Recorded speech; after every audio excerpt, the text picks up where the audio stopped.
নমস্কার, বিদেশের দিন যাপনে আপনাদের সবাইকে স্বাগত জানাই। আজ আমাদের ক্যাম্পিং এর দ্বিতীয় পর্ব নিয়ে এসেছি।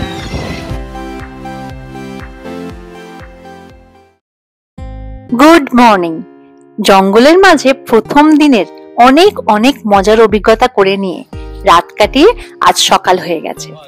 রাতের ঘুমটা খুব একটা মন্দ হয়নি, তবে সকালের আলো ফোটাতেই পাখির কিচিমিচি আওয়াজে সবারই ঘুম ভেঙে গেল।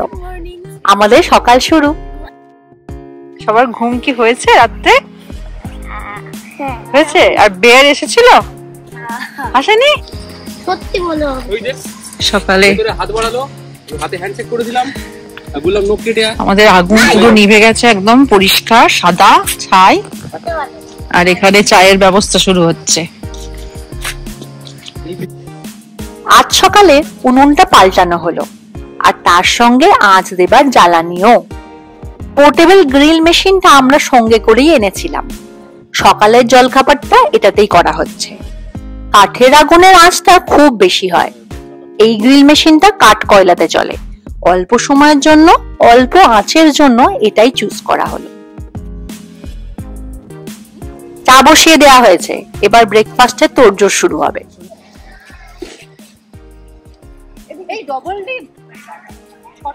হ্যাঁ 12টা আছে তো, ডবল করে দাও। হ্যাঁ, আমরা প্রমাণ রেখে দিচ্ছি যে তুমি আমাদের ছেঁড়া ডিম ভাজা খাইয়েছো না গোটা খাইয়েছো। জঙ্গলে খাচ্ছি, এটা বড় আছে না? এই জঙ্গলে আমরা ডিম খেতে এসেছি। আঁচটা পুরো ধরে গেছে, কড়াটা মাঝে মাঝে খুব গরম হয়ে যাচ্ছে। গ্রিল মেশিন থেকে সরিয়ে নিতে হচ্ছে।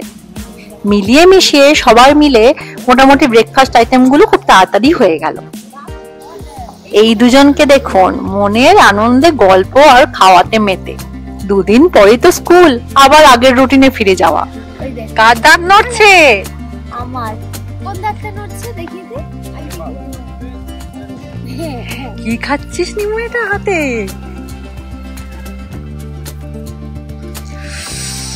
মুখে মেল্ট হলো। আমাদের তল্পি তল্পা গুছানোর পর্ব এবার শুরু হলো। সবাই কাজ শুরু করে দিয়েছে। এখানে এয়ার ম্যাট্রেসের হাওয়া বের করার কাজ চলছে। হাওয়া দেওয়া এবং হাওয়া বার করার জন্য একটাই মেশিন। পুরো হাওয়াটা বার করে তবে ফোল্ড করে নেওয়া যাবে। এই দেখুন, পুরোটাই প্লেন হয়ে গেল। ক্যাম্পগ্রাউন্ডে গার্বেজ ফেলার নির্দিষ্ট জায়গা আছে। আমাদের ক্যাম্পিং সাইটটা থেকে হাঁটাই দূরত্বে। ওরা সব গার্বেজ ব্যাগ নিয়ে চললো সেখানে। টাটা, ভালো থেকো, ফোন করো। আর এখানে ক্রিকেট ম্যাচও জমে উঠেছে। ওদের স্পিরিট প্রচুর ছিল, কিন্তু অসমান জমির জন্য বেচারাগুলোর বেশিরভাগ সময়টাই খেলার থেকে বল কুড়োতেই চলে যাচ্ছে।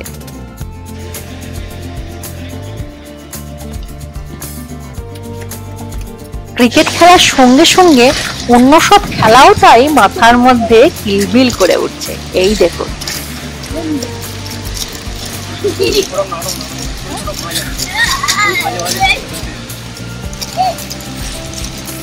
তবে না, নিমো আর আয়ান্স মিলে অনেক অনেক কাজ করলো। ওরাও যে আমাদের ক্যাম্পিং কমিটির মেম্বার, তাই সবাই মিলে খেলা, গল্প, মজা সবকিছু মিলিয়ে টুকটুক করে দুপুর 12টার মধ্যেই আমরা সবকিছু গুছিয়ে ফেললাম।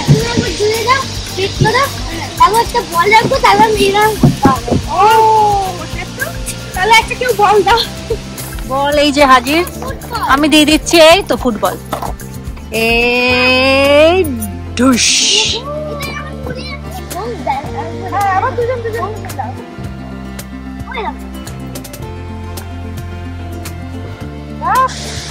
দারুণ হ্যান্ডসাম।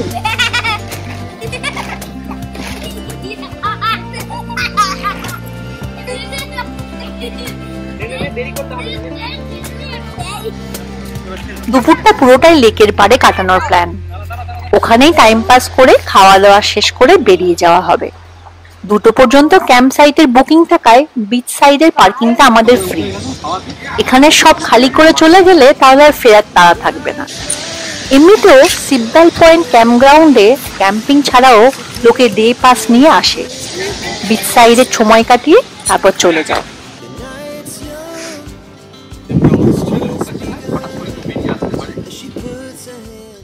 আমরা ক্যাম্প সাইটটা ছেড়ে দিয়ে বেরিয়ে পড়েছি।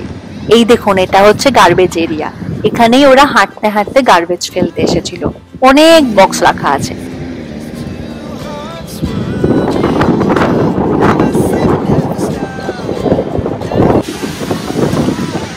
লেকের পাড়ে আজ ভীষণ হাওয়া।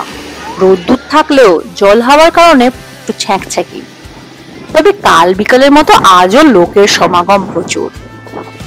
হাওয়া থাকায় পাড়ের দিকটাতে খুব বালি উঠছে।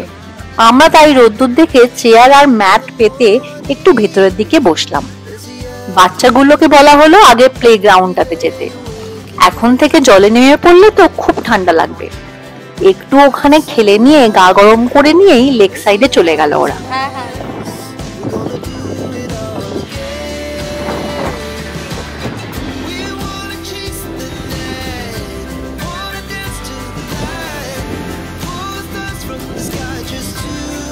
আমরা আবার কাল থেকে মুড়ি মাখার সুযোগ খুঁজছিলাম। আনা যখন হয়েছেই, পেঁয়াজ, শসা, লঙ্কা সবই সঙ্গে আছে, তাহলে আর কি দুজনে মিলে ভালো করে মুড়ি মাখা শুরু করলাম। ওরাও তো খাবে, ওদেরকে ডাকতে গিয়ে দেখি ওরা জলের মাঝ মধ্যিখানে অনেকটাই চলে গেছে। তবে লেক তো অনেকটাই সমতল জায়গা, কোমর পর্যন্ত জল। দেখুন, বাচ্চাগুলোর দেখতে পাচ্ছি কাঁধ পর্যন্ত, আর বড়দের কোমর পর্যন্ত।